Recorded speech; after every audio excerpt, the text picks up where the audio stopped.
వీణవంక మండల కేంద్రంలో ముఖ్యమంత్రి రేవంత్ రెడ్డి వైఖరికి నిరసనగా బీఆర్ఎస్ పార్టీ నాయకులు నిరసన తెలిపారు. హైదరాబాద్ లో మాజీ మంత్రి ఎమ్మెల్యే హరీష్ రావు, ఎమ్మెల్యే పాడి కౌశిక్ రెడ్డి అరెస్ట్ నిరసిస్తూ వీణవంక నాయకులు నిరసన వ్యక్తం చేశారు.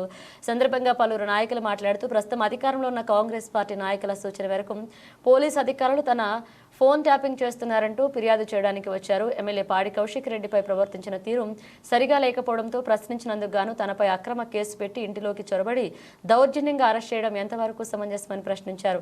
కౌశిక్ రెడ్డి ఇంటి దగ్గరికి వచ్చిన మాజీ మంత్రి హరీష్ రావును సైతం అరెస్ట్ చేసి పోలీస్ స్టేషన్కు తరలించడం సరైంది కాదని ధ్వజమెత్తారు. ముఖ్యమంత్రి రేవంత్ రెడ్డి చిత్రపటాన్ని దగ్నం చేసే క్రమంలో పోలీసుల నాయకులను అడ్డుకున్నారు. కాంగ్రెస్ పార్టీ నాయకులను గ్రామాల్లో తిరగనీయకుండా చేస్తామంటూ హెచ్చరించారు.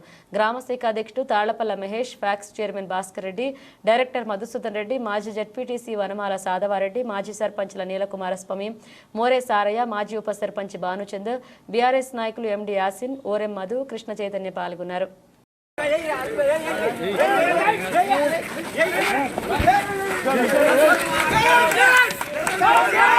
ఎమ్మెల్యే గౌరవనీయులు శాసనసభ్యులు పాడి కౌశిక్ రెడ్డి గారిని ఈ రేవంత్ రెడ్డి ప్రభుత్వం ఈరోజు హైదరాబాదులో ఇంట్లో ఉన్న ఎమ్మెల్యే గారిని అక్రమ కేసులు పెట్టి ఈరోజు అరెస్ట్ చేయడం జరిగింది.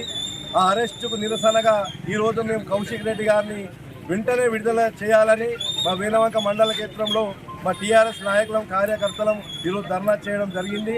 ఈ ప్రభుత్వం ఇట్లాంటి నిర్మాణాలు ఎన్ని చేసినా కూడా ఇంకా కౌశిక్ రెడ్డి ఇంకా ప్రజల పక్షాన కొట్లాడుతూనే ఉంటాడు. దళిత బంధు అని దళిత బంధుని కూడా మొన్న రీసెంట్గా హుజరాబాద్లో ధర్నా పెడితే ఆ రోజు కూడా అక్రమంగా ఇట్లనే అరెస్ట్ చేసి ఈ ప్రభుత్వం మా టీఆర్ఎస్ కార్యకర్తలని నాయకులని భయభ్రాంతులకు గురి చేస్తూ ఉంది. ఖబర్దార్ కాంగ్రెస్ నాయకులారా, ఈ ముఖ్యమంత్రి రేవంత్ రెడ్డి ఇలా చేస్తే ప్రజలు దీన్ని అసహించుకుంటారు. కాబట్టి మా పాడి కౌశిక్ రెడ్డి ఎమ్మెల్యే గారిని వెంటనే మేము విడుదల చేయాలని డిమాండ్. కౌశిక్ రెడ్డి గారు ఏదైతే పోలీస్ స్టేషన్కి పోయి నా ఫోన్ ట్యాపింగ్ జరుగుతుందని సిఐ గారికి కంప్లైంట్ ఇవ్వడానికి పోతే అయితే సీఎం గారి మీద కంప్లైంట్ ఇస్తే మేము తీసుకోమని చెప్పి నిరాకరించడం అది చాలా దురదృష్టకరం. ఎవరైతే తప్పు చేసినప్పుడు నా మీద ఫోన్ ట్యాపింగ్ జరుగుతుందని కేసు అప్లికేషన్ ఇచ్చినప్పుడు తీసుకోవడం మీ ధర్మం. తీసుకోకుండా కౌశిక్ రెడ్డి గారి మీద తీసుకోమని తీసుకోనని చెప్పి అంటే మన గౌరవ ఎమ్మెల్యే కౌశిక్ రెడ్డి గారు ఏం చేశారు, ఎందుకు తీసుకోమని చెప్పి సిఐ గారిని నిలదీసి అడగడం జరిగింది. అడిగితే ఇదే సిఐ గారు కావాలని ఎమ్మెల్యే గారి మీద కేసు పెట్టి తెల్లారి వరకే ఎవరికి తెలియకుండా 100 మంది పోలీసులను మన గౌరవ ఎమ్మెల్యే కౌశిక్ రెడ్డి గారి ఇంటికి తీసుకుపోయి అక్రమంగా అరెస్టు చేయడం జరిగింది. అంటే మన రాష్ట్రంలో ఈ ప్రభుత్వాన్ని నిలదీయడం తప్ప?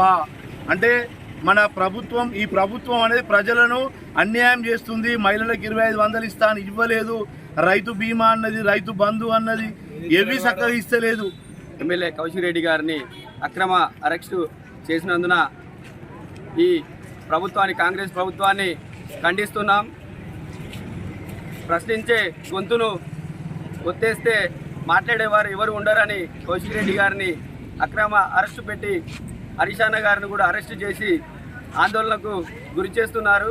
ఈ ప్రభుత్వం ఇచ్చిన 6 గ్యారంటీల కోసం, దళితుల పక్షాన దళిత బంధు కోసం ప్రశ్నిస్తే ఈ అక్రమ అరెస్టులు చేయడం పద్ధతి కాదు. ఇకనన్నా మానుకోవాలి. వెంటనే మా నాయకుడిని విడుదల చేయాలని బీఆర్ఎస్ పార్టీ నాయకులు అంతా కలిసి డిమాండ్ చేస్తున్నారు. రుణమాఫీ కాలే, నాకు నువ్వు అన్నది రుణమాఫీ కాలే, కాపులో వస్తలేదు, జీరో బిల్లు వస్తలేదు, కరెంటు బిల్లు ఇవన్నీ వస్తలేవు, ఏది వస్తలేవు. జై తెలంగాణ.